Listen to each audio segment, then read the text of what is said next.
करें, ये मर्यादा विरुद्ध है। हम मर्यादा पुरुषोत्तम हैं, इसलिए तुम्हारी इच्छा अभी तो हम पूरी नहीं करेंगे, परंतु करेंगे जरूर फिर कभी। जामवंती जी ब्रह्मा जी के अंश हैं, इसलिए इनकी बड़ी लंबी आयु है। जब भगवान ने वामन अवतार लिया और विराट रूप दिखाया, तब जामवंत जी जवान थे, तो उस विराट रूप की परिक्रमा लगाई जामवंत जी ने। और जब राम अवतार हुआ प्रभु का, तो रामादल में सम्मिलित होकर के रावण से युद्ध किए। और जब कृष्णावतार हुआ तो कन्हैया से ही दो दो हाथ कर लिए। तो अब सोचिए, राम अवतार में भी जामवंत जी, वामन अवतार में भी जामवंती, कृष्णावतार में भी, कितनी लंबी उम्र थी। तो भयंकर युद्ध हुआ। जामवंत जी को अब पहचान हो गई कि मुझे मेरे प्रभु के अलावा कोई हरा ही नहीं सकता, इसलिए आप निश्चित रूप से मेरे प्रभु हैं। झगड़ा खत्म। अब हाथ जोड़ के प्रणाम करके कहा, प्रभु अचानक आपका ये आना कैसे हुआ? भगवान बोले, मणि तुम्हारे पास है और चोरी हमें लगाई जा रही है। इस मणि का पीछा करते करते आप तक पहुंचे हैं। अब ये मणि हमें वापस करो ताकि हम अपना कलंक मिटाएं। जामवंती जी बोले, सरकार क्षमा करना, मणि तो बेटी को दे दी मैंने, पुत्री को दिया हुआ धन पिता नहीं लेता। भगवान बोले, कुछ भी करो, मणि तो लेके ही जाएंगे हम। जामवंती जी बोले, तो फिर एक उपाय है। क्या? बोले, हमारी बिटिया से विवाह कर लो, दहेज में हमसे मणि ले लो। अच्छा भाई, जैसी आपकी इच्छा। बस धूमधाम से द्वारकाधीश का विवाह जाम्बवती के साथ कर दिया और दहेज में मणि दे करके प्रभु को विदा किया। भगवान द्वारका वापस लौटे, सारी सभा बुलाई और सत्राजित को भी बुलाया और सबके बीच में समझाया कि देखो, तुम्हारे कारण हमारे इतने दिनों तक बदनामी रही, लोग हमारे बारे में कैसी कैसी बातें करने लगे थे। अब ये रही तुम्हारी मणि, साथ में लाए हैं प्रमाण पत्र, पूछो इनसे कि कहां थी तुम्हारी मणि। सच्चाई का पता लगा तो सत्राजित बहुत ही लज्जित हुआ और सभा ने जम के गालियां सत्राजित को दी। इस पापी को शर्म नहीं आई, प्रभु पर इसने चोरी लगाई। जनता की हवा पल पल में बदलती है, जनता के रुख का पता नहीं चलता। कल वही जनता कहती थी आपस में, अरे कृष्ण बचपन का ही चोर है भाई, उसकी आदत जाएगी कहां, भले ही राजा बन गया तो क्या हुआ। लोगों में इस प्रकार की टिप्पणी होने लगी थी। और जब सच्चाई सामने आई तो वे लोग कहने लगे, अरे हम तो पहले ही कह रहे थे भाई, ऐसा हो ही नहीं सकता। द्वारकानाथ के दरबार में किस बात की कमी है जो पापी ने प्रभु पर इतनी बड़ी चोरी लगा दी। अब सत्राजित को सब गाली देने लगे।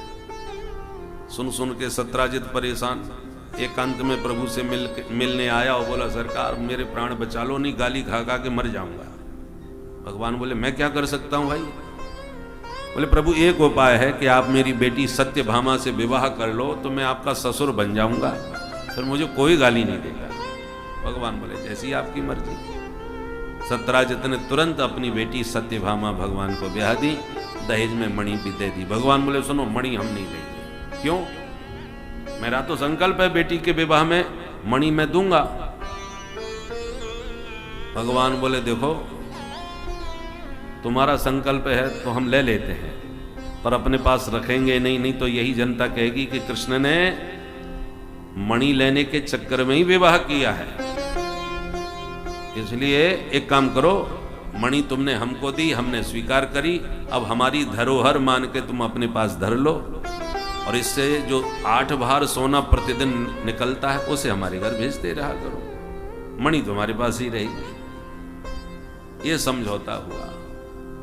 बोले, द्वारिकाधीश की जय। इस प्रकार से इस मणि के चक्कर में ये 2 विवाह और हो गए, जाम्बवती और सत्यभामा जी के साथ। एक बार भगवान द्वारका से दिल्ली घूमने आए अपने प्रिय पांडवों से मिलने। दिल्ली का ही प्राचीन नाम इंद्रप्रस्थ नगरी, तो पांडवों की राजधानी हुआ करती थी।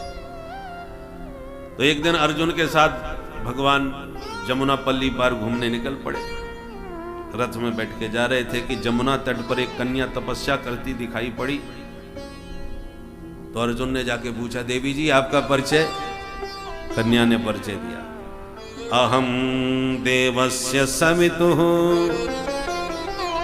दुहिता पतिमिच्छति विष्णु वरेण्यं वरदं तपः परममास्थिता। महाराज मैं सविता की दुहिता हूं, सूर्यपुत्री, मेरा नाम है कालिंदी, और श्री हरि भगवान को पति रूप में पाने के लिए तप कर रही हूं।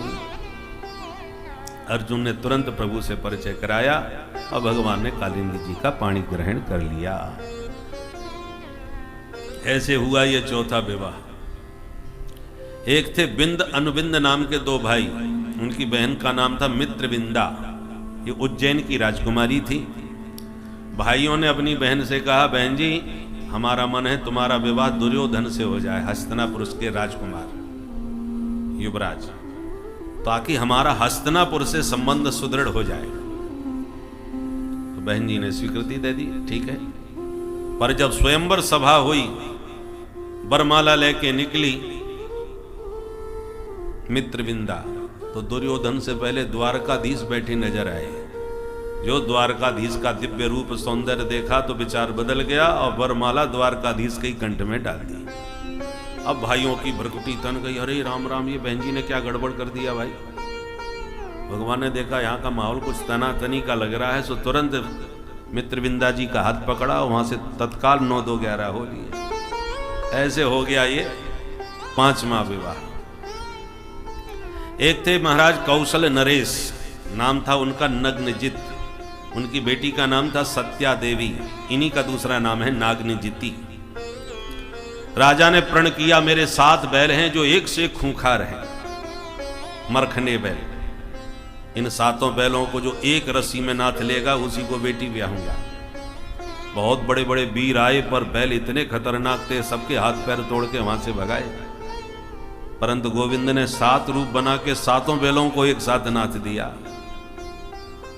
तो महाराज नग्नजित ने तुरंत अपनी बेटी सत्या का विवाह भगवान से संपन्न किया। यह हुआ छठा विवाह। एक थी महारानी श्रुतकीर्ति, जो भगवान कृष्ण को अपना बेटा कहती थी, पर किसी के कहने से तो कोई बेटा नहीं बन जाएगा, इसलिए उन्होंने अपनी बेटी भद्रा नाम की राजकुमारी का विवाह भगवान से करके उन्हें दामाद बना लिया। और दामाद भी पुत्रवत होता है, ऐसा मान के उनका वात्सल्य संतुष्ट हो गया। अब मैं कह सकती हूँ कृष्ण मेरा बेटा है। सो हो गया 7वां विवाह। और एक बार चक्र में घूमती हुई मछली का नीचे पानी में प्रतिबिंब देखकर भगवान ने वाण से लक्ष्य भेदन किया, और उस लक्ष्य को वेद कर भगवान ने लक्ष्मणा नाम की राजकुमारी से 8वां विवाह संपन्न किया। ये 8 विवाह तो इस प्रकार अलग अलग हो गए, पर 16,100 विवाह एक ही मंडप में हो गए। परीक्षित बोले, इतनी राजकुमारी कहां मिल गई महाराज? बोले, एक भौमासुर नाम का दैत्य था, ये भूमिपुत्र था इसलिए भौमासुर कहलाता था, वैसे इसका नाम था नरकासुर। बड़ा बाहुबली था, इसके नगर का नाम था प्रागज्योतिषपुर। पूरा नगर चारों तरफ से गहरी खाई से भरा हुआ था, पानी से भरी खाई, जिसमें खतरनाक मगरमच्छ जो भी कोशिश करे उसी को खा जाए। कोई घुस ही नहीं सकता था नगर के अंदर। सिर्फ एक मार्ग था भीतर जाने का, जहां 5 मुख वाला दैत्य खड़ा रहता था, नाम था मुर। इतना शक्तिशाली असुर था, जो जबरदस्ती घुसने की कोशिश करे उसी को जय सिया राम कर जाए, तो कोई घुस ही नहीं सकता था। तो इसने कन्याओं का अपहरण करके जेल में डालना चालू किया, और कन्याओं का हरण करते करते इसके जेल खाने में 16,100 कन्याएं इकट्ठी हो गई। भगवान को जब उन कन्याओं के बारे में पता चला तो उन्हें मुक्त करने के लिए भगवान सत्यभामा जी को साथ में गरुड़ पर बैठाकर उड़े, और जैसे ही इसके नगर में घुसे तो मुर नाम के दैत्य ने हमला कर दिया। भगवान ने अपने दिव्य सुदर्शन चक्र से मुर के 5 सिर काट दिए, मुर का वध कर दिया, इसलिए भगवान का नाम मुरारी हो गया। बोल मुरारी भगवान की जय। अरि माने शत्रु, मुर के अरि मुरारी। अब भयंकर युद्ध भौमासुर के साथ हुआ, सैन्य शक्ति के साथ उसका भी भगवान ने संहार कर दिया युद्ध में, और फिर जेल में जाके सभी कन्याओं को मुक्त कराया। कन्याएं भगवान का रूप सौंदर्य देख करके मुग्ध हो गईं। भगवान ने कहा देवियों अब स्वतंत्र हो जाओ अपने अपने घर।